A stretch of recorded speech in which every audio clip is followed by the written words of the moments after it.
Welcome to Flowbase Go. Let's see how to use the finance tab on the project dashboard. So here you can see we have the finance tab. So I'll just try to go and inside the finance tab over here. So on the left hand side, you can see the guide on how to use this particular finance tab.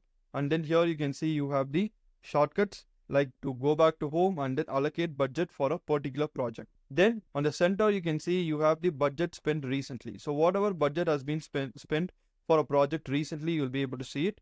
So if I say spend this week, there is no. So if I just say like spent last week, you can just try to see it. So since there are like no data over here, which is not spent last week also, that's why we're not able to get it, any data over here. Next, on the right hand side, you have the overview. So here you have the detailed KPIs over here, like the total client payment, how much we have got, and then what is the total budget, total how much we have spent, and what is the revenue we have got, and then what is the total profit margin and total returns on cost. The percentage also we are able to calculate, and then we are able to get it over here. Then we have the performance view. So budget overspent. So for whichever like project we have tried to spend more than our allocated budget, we will be able to completely see, and also you can see how much percentage have been overspent. So that also you'll be able to get it. Then you have the detailed view for the finances for the project.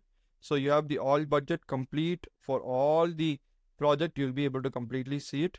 Then by project, if you want, you can see for by project where you have tried to spend the amount. So for which one you like allocated more amount, you'll be able to see it over here. Then you have the overspent by project. So for which project where we have overspent, you can see it. Then we also have underspent project. Okay, so how much percentage we have underspent, that also we can calculate. So this is very much interesting, and also you will be able to easily track your finances for your project completely with the help of this particular template. So this is completely about the finances tab on the project dashboard template.